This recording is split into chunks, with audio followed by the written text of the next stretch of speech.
Well, folks, welcome to today's Coffee with Job. This is Friday. I think this is our 55th one. So they're all up there on YouTube and Vimeo.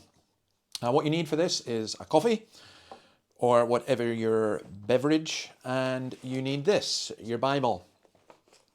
And we're going through the book of Job, and we're thinking about questions that affect us in our lives. To be honest, I find it really quite refreshing. There's so many things that discourage. Yesterday I heard an evangelical leader say that all human beings weren't descended from Adam. Then I had other people just accuse me of various things. People saying that, because I don't buy into all the climate change hysteria, that therefore they question my commitment to Christ even, or my commitment to care for his creation. And just, there's so many other things as well, so many things within the church, so many things within your own life, so many things within yourself, that you ask why. And especially you see things. So I remember I had a poster at university of a Vietnamese soldier who was being shot in the back and his arms were up like that. And just the one question, why? And that why really bothered me. And that why is really, what's the purpose of meaningless suffering? We can understand meaningful suffering. I was at the dentist this week, and there's a little bit of suffering involved in that. Well, we can understand that to some degree, can't we? But it seems meaningless. There are things that seem so arbitrary and so cruel. Now, Job in chapter 19, this is his sixth speech. Bildad asked him, "How long will you not listen?" Job asked, "How long will you continue to torment me? Stop tormenting me and leave me alone." And the first, he has a complaint, and we'll read verse 1 to 12. Then Job replied, "How long will you torment me and crush me with words?" Incidentally, isn't that easy to do that, to crush people with words? 10 times now you have reproached me. Shamelessly you attack me. If it is true that I have gone astray, my error remains my concern alone.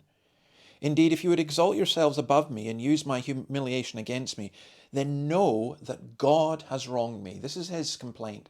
God has wronged me and drawn his net around me. Though I cry, violence, I get no response. Though I call for help, there is no justice. He has blocked my way so that I cannot pass.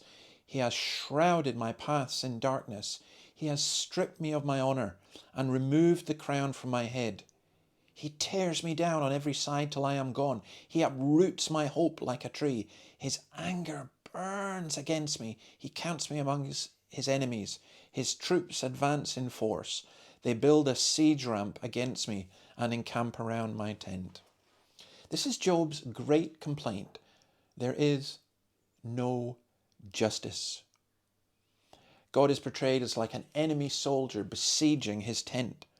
God has obstructed and darkened and stripped and decrowned and torn down and uprooted his hope, and God is angry and the one who alienates. Now, was Job right to feel like this? He was certainly wrong in his perception of God, because God was not angry with him. Perhaps, though, his greatest complaint is that God is silent, and that is true. God was being silent, as contrasted with the chattering of his friends. So on the one hand, there's the chattering of his friend, and where's God? And sometimes I feel that about this world, by the way. You know, if you're on social media, and maybe get off it, physician, heal thyself, the constant chatter, the chatter on the news, the chatter elsewhere. We hear all these voices, but we don't hear God. And so he feels rejected by God. And he's saying, I'm trapped. Is there a way out? Well, I think sometimes we do have that sense of being enclosed, entrapped. And I go back to Psalm 18, where it talks about, he brought me into a spacious place. He freed me. Job's complaint is real. Job's feeling is real. Job's analysis is not correct. God is not angry with him.